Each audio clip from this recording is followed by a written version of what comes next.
You know that feeling when you're walking down a familiar street and suddenly you notice a door you've never seen before? It was always there. You just weren't ready to see it yet. Nothing is random. Not that door, not this moment. Not you finding this video right now. If this resonates with you already, if something in your heart just stirred a little, take a moment to hit that subscribe button. And maybe that little thumbs up too. Because something tells me this isn't our last conversation. The quiet mind is here for seekers like you, people who sense there's more beneath the surface. Today we're going to explore something ancient, something your grandmother probably knew without ever reading a philosophy book. The law of cause and effect. But not the way you learned it in school, not as some cold mechanical force, as something alive, something breathing through every moment of your existence. The web we can't see. I was 7 when I first noticed it. My mom had this habit of humming while she cooked. Not any particular song, just these little melodies that seemed to come from nowhere. One evening I was upset about something. You know how kids get worked up over the smallest things. And I was sitting at the kitchen table, probably pouting. She was making dinner, humming as usual. And slowly, so slowly I almost missed it, my mood began to shift.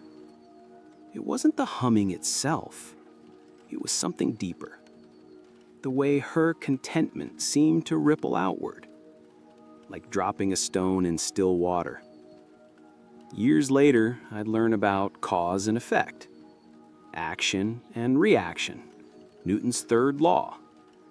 But that evening, I learned something Newton's laws couldn't capture. Every state of being creates ripples. Think about this morning. You woke up in a particular mood. Maybe you were groggy, maybe anxious about the day ahead, maybe surprisingly peaceful. That mood, it didn't exist in isolation. It touched everyone you encountered. The barista at the coffee shop, the person you passed on the street, your coworker who asked how you were doing. You were a cause. They were effects. And they, in turn, became causes for others. We think we're separate, individual actors on a stage, but we're more like instruments in an orchestra. Every note we play changes the entire symphony. This is where most people get cause and effect wrong. They think it's linear. A leads to B leads to C, like dominoes falling in a perfect line. But life isn't dominoes. Life is jazz. Improvisation built on improvisation. Themes weaving in and out, disappearing and returning transformed. That argument you had with your partner last Tuesday, it's still echoing. Not just in your relationship, but in how you treated the grocery store clerk. How patient you were with your kids. How present you were in that meeting at work. Effects don't end. They become new causes.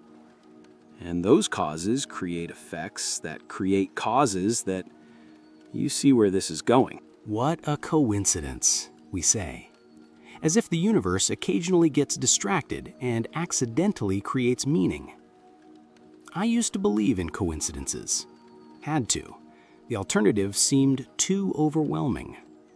If nothing was random, if every moment was connected to every other moment, how do you even get out of bed in the morning? But here's what I've learned. Recognizing that nothing is random doesn't make life more overwhelming.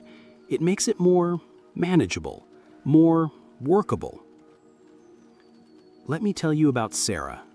She's not her real name, but her story is completely true. Sarah was stuck. Dead-end job. Relationship that felt more like a habit than a choice. Living in the city that never quite felt like home. Every morning, she'd walk the same route to the subway, past the same buildings, the same coffee shop, the same newsstand. For 3 years, same route, same timing, same everything. Then one Tuesday, her alarm didn't go off. She woke up 20 minutes late, rushed out the door, took a different street because it was faster. And there it was, a small bookstore she'd never noticed, with a help wanted sign in the window. Now, you might call that coincidence, luck, random chance. But let's look deeper. Sarah had been feeling restless for months. That restlessness was affecting her sleep patterns, making her more likely to forget to check her alarm. The job she was in, she'd been quietly sabotaging it, not consciously, but showing up a little less, caring a little less. She was creating the conditions for change without realizing it. The bookstore owner had been struggling to find help, the right kind of help. Someone who understood that books aren't just products, they're doorways. He'd been putting out feelers everywhere, talking to customers, mentioning it to friends. Two patterns of cause and effect moving toward each other like dancers who don't yet know they're dancing. This is how the universe works, not through coincidence, but through what I call convergence. Patterns aligning, energy meeting energy. Sarah got the job, by the way. Not just the job. She met her future husband there, a customer who came in every Thursday looking for poetry books. They bonded over Mary Oliver, moved to a small town together, opened their own bookstore. One broken alarm, one different street, one moment of being open to possibility. But it wasn't random. It was the natural result of thousands of small choices, small moments, small internal shifts that had been building for years. The seeds we plant. Every thought is a seed. Every word is water. Every action is sunlight. This isn't mystical thinking.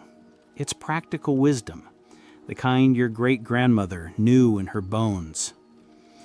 I learned this the hard way. There was a period in my life, maybe you've been there too, where I was angry. Not at anything specific, just carrying this low-level resentment at the world, at my circumstances, at other people's apparent ease with life. I thought I was hiding it well. I was polite, professional. I smiled at the right times, said the right things. But anger is like smoke. You can't really contain it. My relationships started feeling brittle. Conversations that should have been easy became somehow difficult. People seemed less interested in spending time with me. Opportunities that should have been natural fits weren't. I told myself it was bad luck, bad timing, the wrong people, the wrong places, the wrong moments. But deep down, I knew. I was planting seeds of resentment and wondering why my garden wasn't growing flowers. The shift came slowly, not through some dramatic revelation, but through small, almost invisible changes. I started paying attention to my internal weather, noticing when the storm clouds were gathering. Instead of pretending they weren't there, I'd acknowledge them. I'm feeling frustrated right now. I'm feeling overlooked. I'm feeling like life should be easier than this. Just naming it. Not fixing it, not changing it, not even understanding it. Just seeing it clearly. And something interesting happened. When I stopped fighting my inner weather, it stopped controlling my outer actions. The seeds I was planting began to change. Still imperfect, still human, but different, more honest, more connected to what I actually wanted to grow. This is the thing about cause and effect that most self-help books get wrong. They make it sound like a vending machine. Put in positive thoughts, get positive results. Put in good actions, get good outcomes. But it's not mechanical. It's organic. When you plant tomatoes, you don't get tomatoes immediately. You get soil preparation. You get tiny green shoots. You get flowers that might or might not become fruit. You get seasons of growth that don't look like what you're trying to create. The cause and effect in your life works the same way. The kindness you show today might not come back as kindness tomorrow.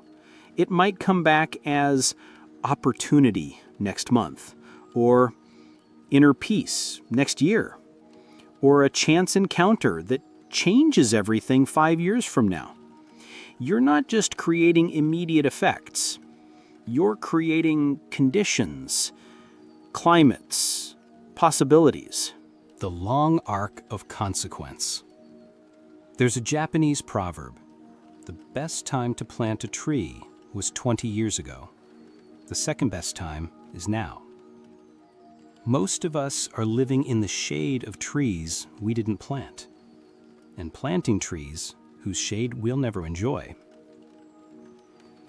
This is the long view of cause and effect, the generational view. The view that sees your daily choices as part of a story much larger than your individual life. My grandfather never finished high school. Had to work to support his family when he was barely 14. But every evening, after 12 hours of manual labor, he'd read whatever he could get his hands on.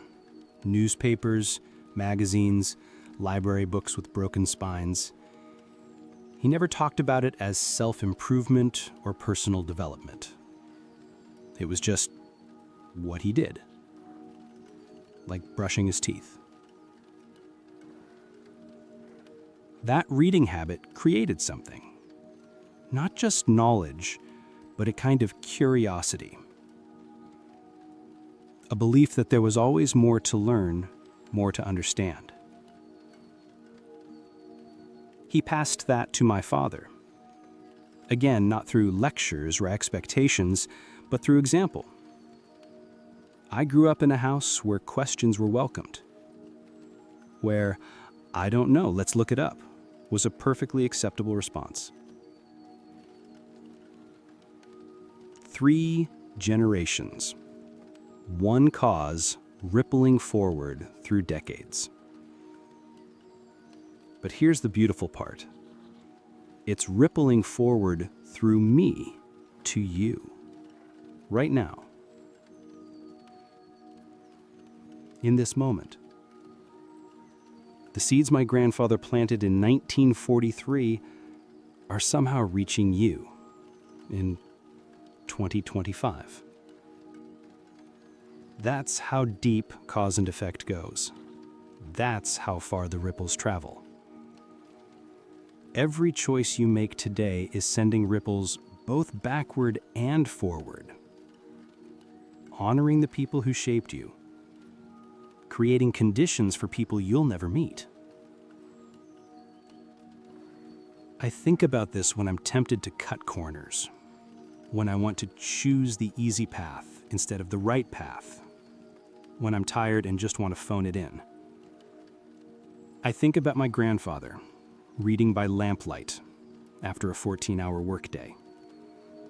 I think about the children I might have someday, or the students I might teach, or the stranger who might be affected by the choice I make in this moment. Not because I have to be perfect, but because I'm part of something larger than myself. Part of a web of cause and effect that stretches both ways through time. The practice of presence. So how do you live with this knowledge? How do you navigate a world where every moment matters without becoming paralyzed by the weight of consequence? The answer, I think, is presence. Not the Instagram version of presence, not the perfectly curated mindfulness that looks good in photos, but real presence. Messy presence. The kind that includes anxiety and uncertainty and the very human tendency to sometimes choose poorly. When you're truly present, you can feel the cause and effect happening in real time. You can sense the ripples before they become waves. Let me show you what I mean. Yesterday, I was walking to the grocery store, running late, feeling a little frazzled. There was an elderly woman ahead of me, moving slowly, using a walker. My first impulse was impatience. I had things to do, places to be. Classic cause and effect setup. My impatience would create a certain energy, which would affect how I treated the next person I encountered, But I caught myself.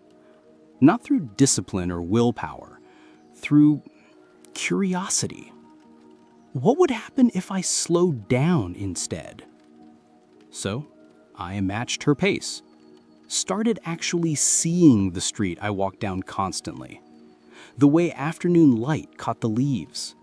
The sound of distant conversation. The simple fact that I was healthy and able to walk at all. When we reached the store, she dropped her keys. I picked them up. She smiled, really smiled, and said something about how rare it is to meet someone who isn't in a hurry. We talked for a minute. About the neighborhood, about how much it had changed, about her garden. Nothing profound, just human connection. But I could feel it, the shift in energy, the way that small moment of slowing down created space for something genuine. I carried that with me into the store, smiled at the cashier, actually saw her as a person instead of a function, asked her about her day. Found out she was working double shifts to save for her daughter's wedding. One conversation led to another. They mentioned they were looking for a wedding photographer. I happened to know someone perfect for the job. Made an introduction that evening. My friend got the gig. The mother of the bride got beautiful photos at a price she could afford. I got to be part of something meaningful. All because I chose presence over impatience in a single moment. This is how you work with cause and effect, not by trying to control outcomes, but by being fully present to the causes you're creating right now.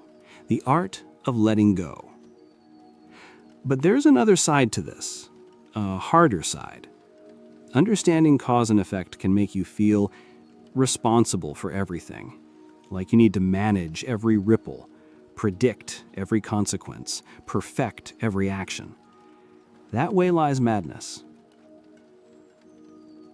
I went through a phase where I was so aware of cause and effect that I became paralyzed, analyzing every choice, every word, every interaction, trying to optimize my way through life. It was exhausting. And ironically, it made me less effective, not more, because I was so busy thinking about consequences that I wasn't actually present to the moments where causes are created. The paradox is this: the more you try to control cause and effect, the less you actually understand it.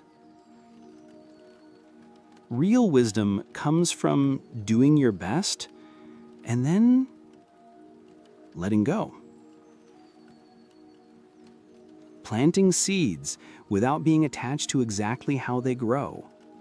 Creating causes that align with your values and then trusting the process. This doesn't mean being passive. It means being responsive instead of reactive, present instead of anxious, engaged instead of controlling. Think about a river. The water doesn't push against the rocks. It doesn't demand that the riverbed be different. It simply flows, finding the path of least resistance while maintaining its essential nature.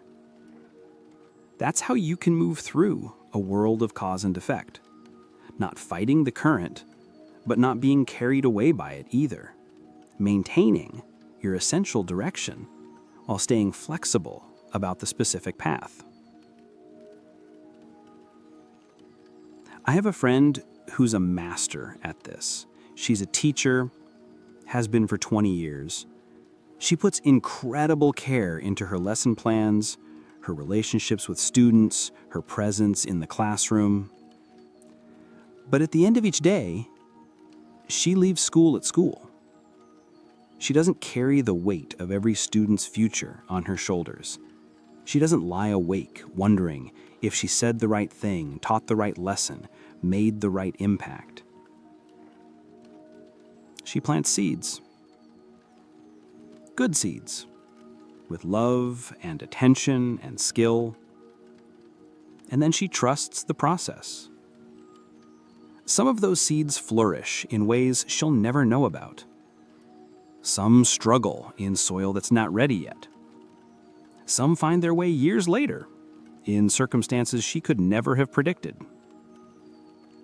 She's created thousands of causes over her career. Good causes, meaningful causes. And she's learned to let the effects unfold in their own time, in their own way. The ripple effect of small things. One of the most beautiful aspects of cause and effect is how small actions create large changes. Not immediately, not directly, but inevitably. There's a man in my neighborhood, I don't even know his name, who picks up litter during his morning walk. Not with fanfare, not as part of some organized effort, just he sees trash, he picks it up. I started noticing this maybe 6 months ago. And then I started noticing how other people responded. A woman began walking her dog along the same route, and she started picking up the occasional piece of trash too.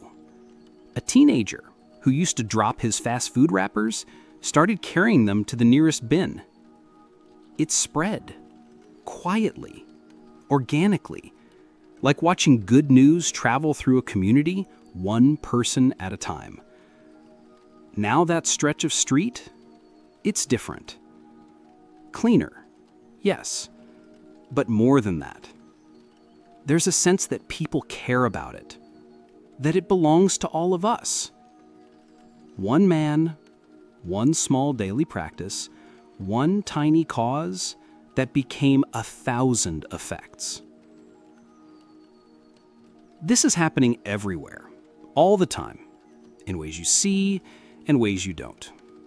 The patience you show in line at the DMV, the genuine thank you you give to the bus driver, the moment you choose to really listen instead of just waiting for your turn to talk. These aren't grand gestures. They're not going to change the world overnight, but they're creating conditions, shifting energy, making it slightly easier for the next person to choose kindness over frustration. You're doing this already, whether you realize it or not. The question is, what kind of ripples do you want to create? Not perfect ripples, human ripples, real ripples that come from genuine care and attention rather than some idealized version of who you think you should be. Start small. So small it feels almost silly. Hold the elevator door for an extra second. Make eye contact with the grocery store cashier. Let someone merge in traffic without honking. Watch what happens. Not to the other person. You might never know what happens to them. Watch what happens inside you. How those small acts of choosing connection over convenience begin to change the way you move through the world. But let's be honest. Sometimes life feels genuinely random. Sometimes bad things happen to good people. Sometimes you do everything right and still get painful results. How do you reconcile that with the idea that nothing is random? This is where the philosophy meets real life, where theory confronts the messiness of actual human experience. I think about my friend Maria, single mom, working 2 jobs, doing everything she could to provide for her kids. Got laid off anyway when the company restructured. Lost her apartment. Had to move back in with her parents at 38 years old. From the outside, it looked random, unfair, like the universe had forgotten about cause and effect entirely. But when we talked about it, months later, when the immediate crisis had passed, she said something that stayed with me. I don't think it was random. I think it was necessary. Not fair, not easy, but necessary. I'd been trying so hard to hold everything together that I'd forgotten how to ask for help, how to let people love me. Moving back home, it forced me to receive support. It showed my kids that family shows up for each other. She'd been creating causes for years. Independence, self-reliance, carrying everything alone. The effects weren't punishment, they were course correction.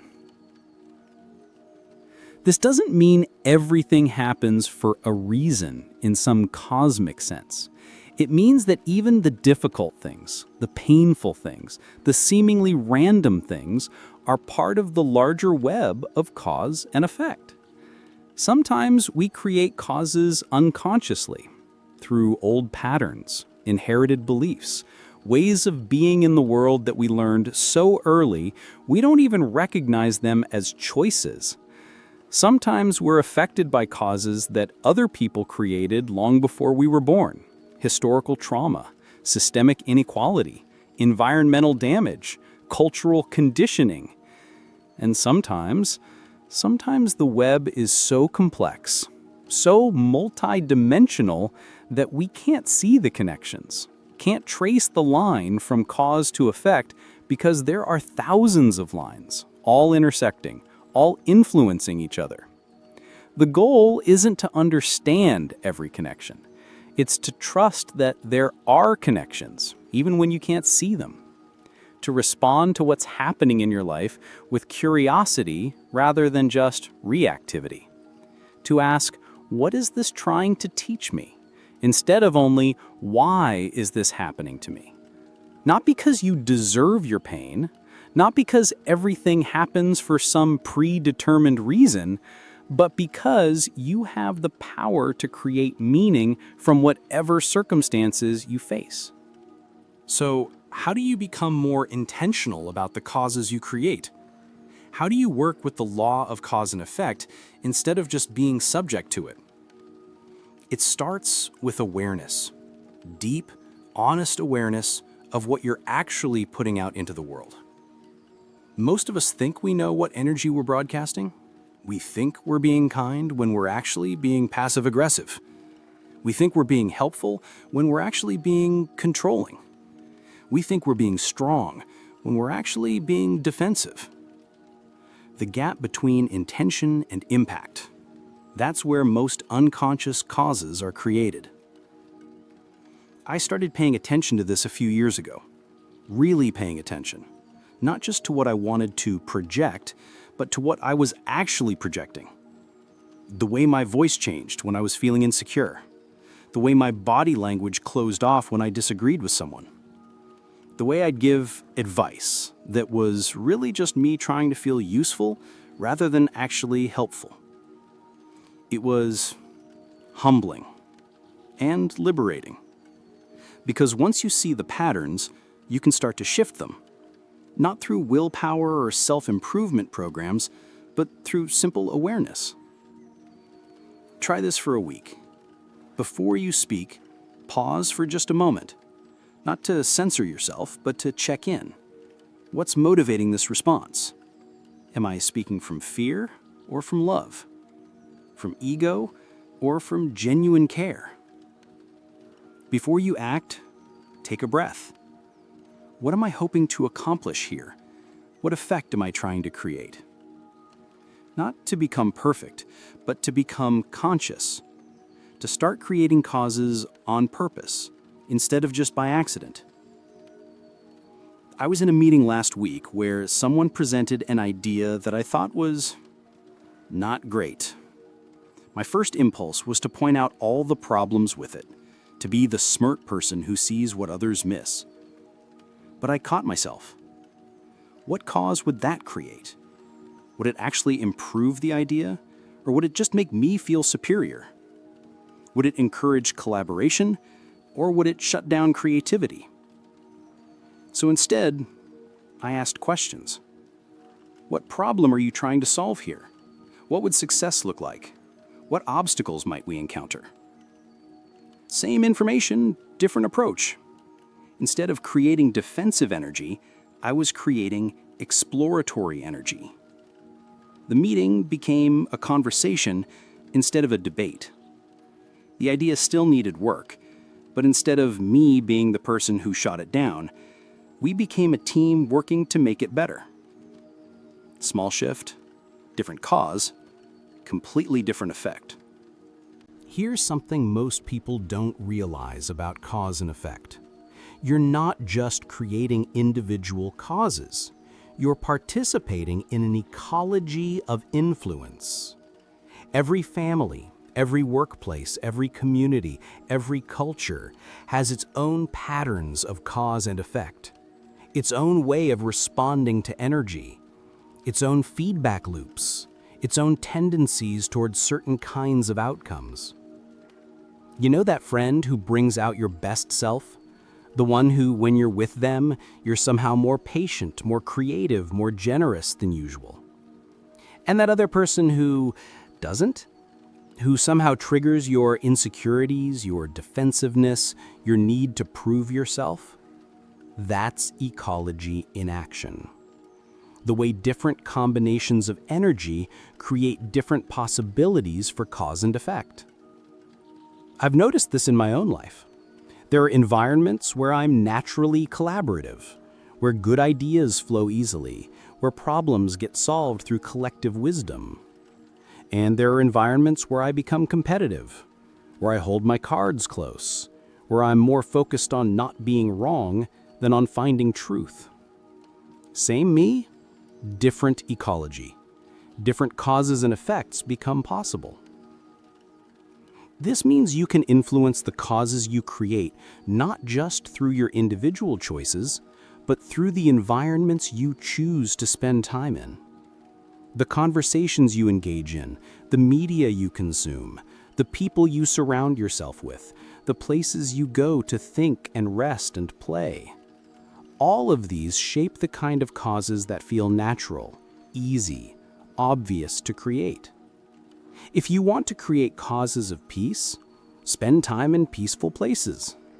If you want to create causes of creativity, surround yourself with creative people.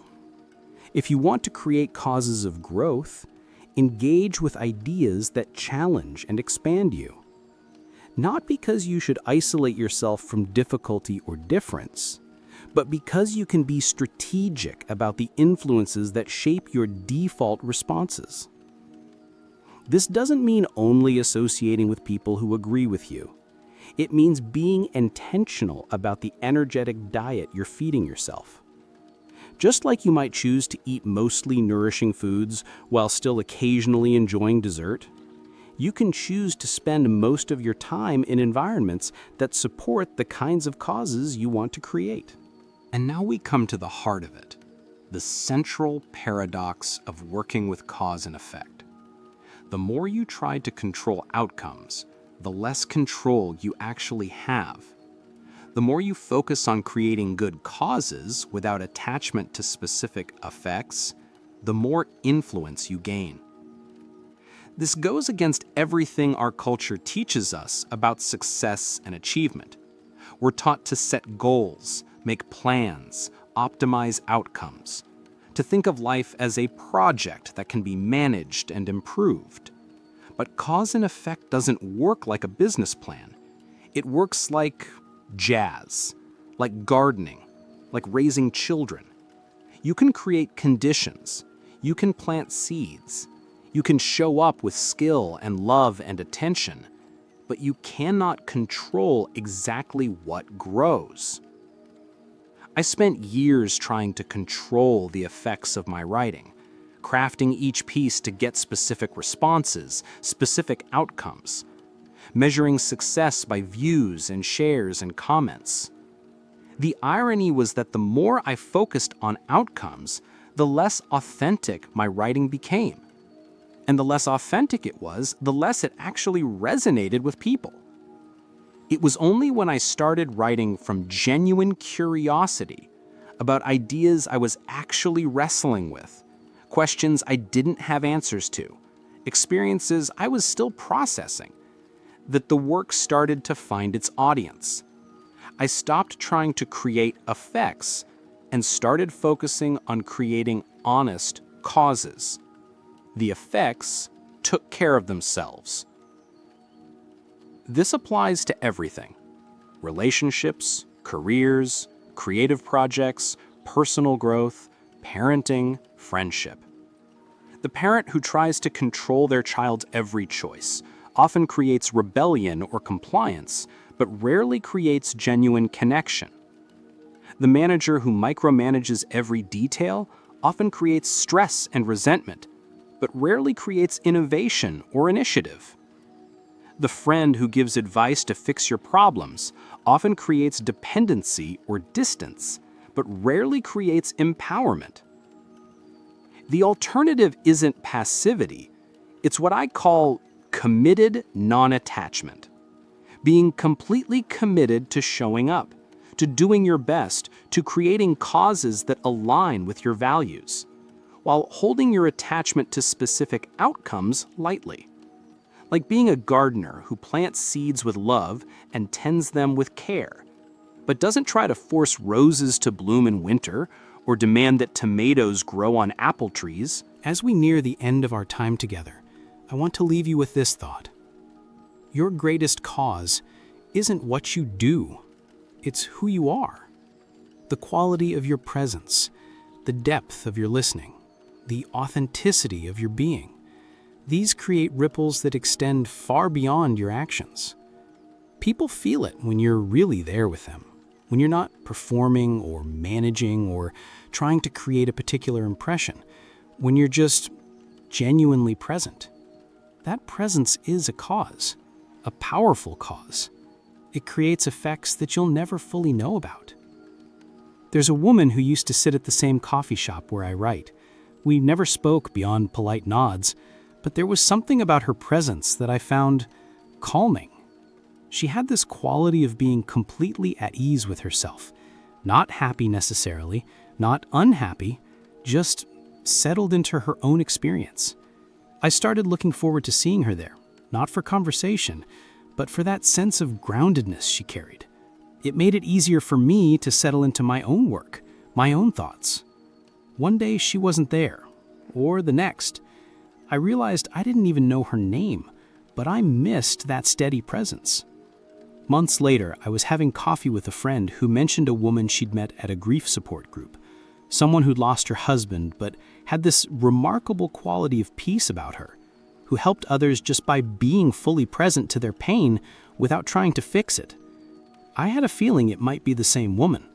The presence that had quietly supported my writing mornings was the same presence that was helping people navigate loss. She probably never knew the effect she had on me, or on countless others, but her way of being, that settled, authentic presence, was creating causes everywhere she went. This is what I mean when I say nothing is random.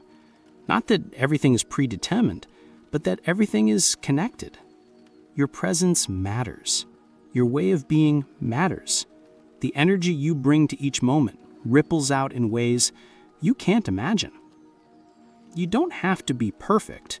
You don't have to have it all figured out. You just have to be real. to show up authentically to whatever this moment is asking of you. That's a cause worth creating.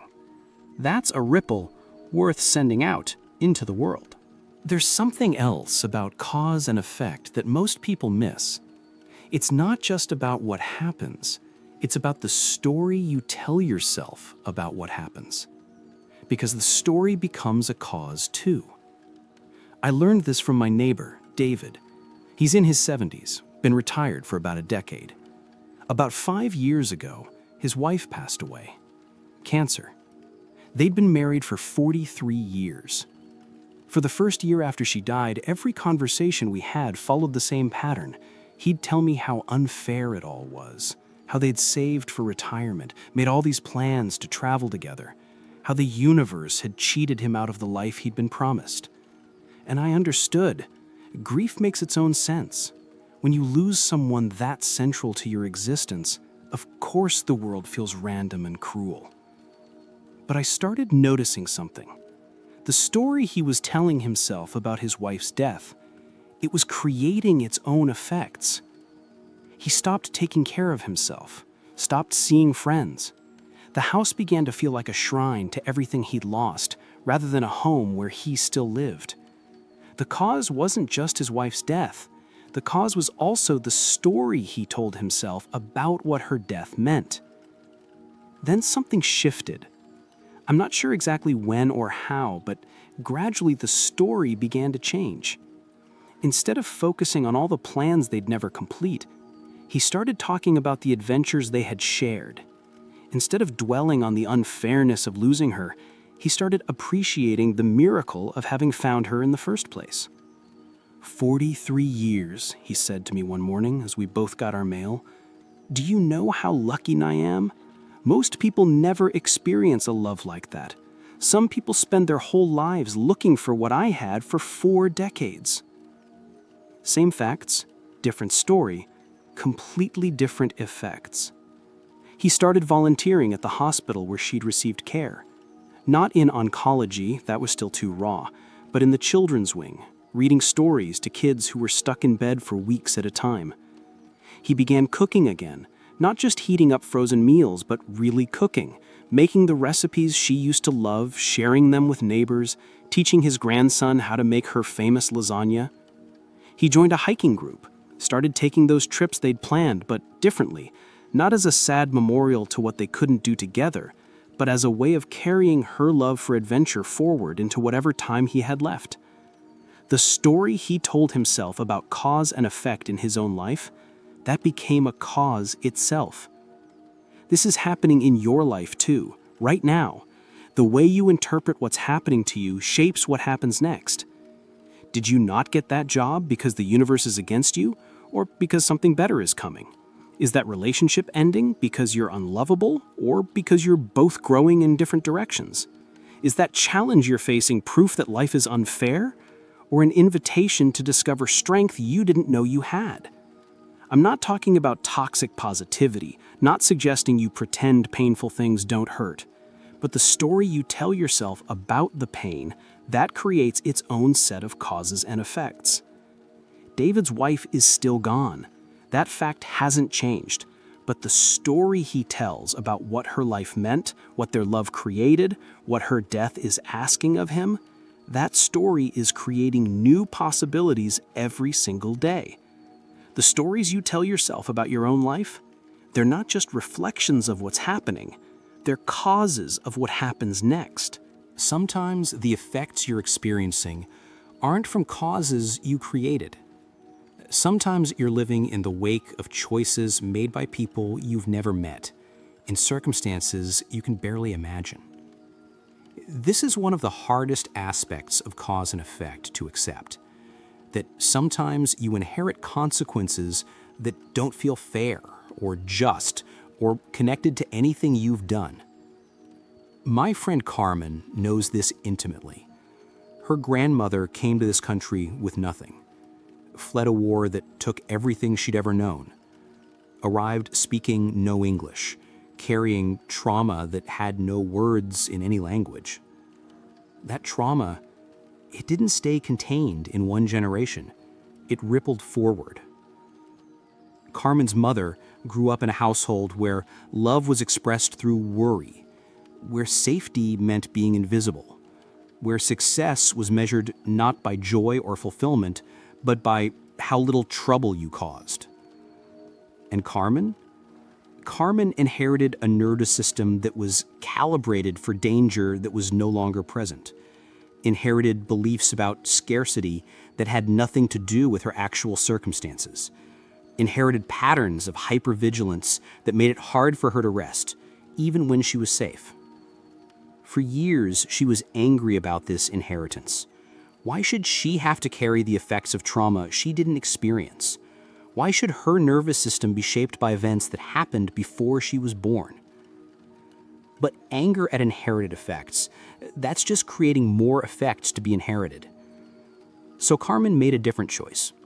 She decided to become conscious of what she'd inherited, not to blame anyone for it, but to decide what to do with it. She went to therapy, not because she was broken, but because she wanted to understand the patterns that were running her life. She learned about intergenerational trauma, about how the body holds memory that the mind doesn't even know about. And slowly, carefully, she began to create different causes. Where her mother had taught her to make herself small, Carmen practiced taking up space. Where her grandmother's trauma had created a legacy of constant vigilance, Carmen learned to recognize when she was safe. But here's the beautiful part. As Carmen healed, she wasn't just healing herself, she was healing the lineage. The way she parents her own children, it's creating entirely different effects. Her kids are growing up knowing they're allowed to take risks, that their worth isn't tied to their productivity, that love doesn't have to be earned through perfect behavior. She's breaking cycles that have been running through her family for generations. This is how cause and effect works across time. You can't change what you inherited, but you can change what you pass on. Every family, every culture, every community has these inherited patterns, some beautiful, some painful, most a complex mixture of both. The causes your great-grandparents created, they're still creating effects in your life. And the causes you create today, they'll still be creating effects in the lives of people who aren't born yet. You're not responsible for what you inherited, but you are responsible for what you do with it. There's a secret about cause and effect that changes everything once you understand it. Where you put your attention is where you put your creative power. This isn't metaphysical, wishful thinking. This is practical, observable reality. What you focus on consistently doesn't just shape your perspective, it shapes your world. I used to think this was simplistic, new age nonsense that ignored the complexity of real life, until I started paying attention to my own attention. For years, I was obsessed with what was wrong. Wrong with my career, wrong with my relationships, wrong with the world. I wasn't being negative, I told myself. I was being realistic, facing facts. But attention is like water. Whatever channel you dig for it, that's where it flows. And where it flows, that's what grows. The more I focused on problems, the more problems I found. The more I looked for evidence that life was difficult, the more evidence appeared. The more I anticipated disappointment, the more disappointing experiences I seemed to attract. I was creating a feedback loop without realizing it. My attention was creating causes that created effects that justified more of the same attention. The shift came gradually, not through forced positive thinking, but through curiosity about a different question. Instead of asking, "What's wrong here?" I started asking, "What's possible here?" Instead of looking for problems to solve, I started looking for potential to nurture. Instead of focusing on what I wanted to avoid, I started focusing on what I wanted to create. Same circumstances, in many cases, Same job, same relationships, same external challenges, but different attention, different questions, different causes, and slowly, different effects began to emerge. Opportunities I hadn't noticed before became visible. Conversations that had been stuck began to move. People who had seemed difficult became complex, interesting, human. Not because the world changed, because my attention changed. And attention, I realized, is one of the most powerful tools we have for creating causes. Here's what I mean. You're walking down the street, and you can choose to notice the litter, the cracks in the sidewalk, the way that building needs paint. Or you can notice the way morning light catches the windows, the sound of children playing in a nearby yard, the elderly couple holding hands as they walk. Both observations are accurate. Both are realistic. But they create entirely different internal states. And those internal states create entirely different causes as you move through your day. The cashier at the coffee shop. You can focus on how tired they look, how slowly they're moving, how they didn't smile when you walked in. Or you can focus on the fact that they showed up for work, that they're providing a service you appreciate, that they're a human being doing their best in whatever circumstances they're navigating. Same person, same interaction, different attention, different causes, different effects, rippling out into both of your days. This isn't about pretending difficult things don't exist. It's about being strategic with your attention, recognizing that where you consistently place your focus becomes the raw material for the causes you create. If you want to create causes of possibility, pay attention to potential. If you want to create causes of connection, pay attention to what you share with others rather than what separates you. If you want to create causes of abundance, pay attention to what you already have rather than what you lack. Your attention is always creating something. The question is, what do you want it to create? So how do you actually do this? How do you move from accidentally creating causes to consciously creating them? It starts with what I call the pause. That tiny space between stimulus and response, between what happens and how you react, between impulse and action. Most of us live in reaction mode. Something happens, we respond automatically. Someone cuts us off in traffic, we get angry. We receive criticism, we get defensive. We face a challenge, we either fight or flee. These automatic responses aren't wrong. They're human. They're the result of millions of years of evolution designed to keep us alive. But they're not always creating the causes we actually want to create. The pause is where choice lives, where you can ask, what response would create the kind of effect I want to see in the world? I was in line at the DMV last week. You know how those places can feel? Like time stands still. Like bureaucracy becomes a living thing designed to test your patience. The woman in front of me was getting increasingly agitated. Her paperwork was wrong, apparently. She'd have to come back another day with different documents. She'd already waited 2 hours. I watched her frustration building, saw the exact moment when she was about to explode at the clerk behind the counter. The pause before the storm. And in that moment, I had my own pause. I could let this play out naturally, watch the drama unfold, maybe even feel a little superior about my own patience. Or I could try something different. So I leaned forward and said, quietly, "Excuse me, I couldn't help overhearing. I had the same problem last month. There's a website where you can check exactly what documents you need before you come back. I could write it down for you." Small intervention, tiny cause. But it shifted everything. her anger deflated. The clerk behind the counter relaxed. Instead of an explosion, we had a conversation. She thanked me. I gave her the website information. She left frustrated, but not furious. The clerk, feeling less attacked, was more helpful to the next person in line, who in turn was more patient with their own paperwork issues. The whole energy of the place shifted just slightly toward cooperation instead of conflict. One pause, one choice to create a different cause. Ripples of effect that changed a dozen people's experience of their day. This is what conscious creation looks like.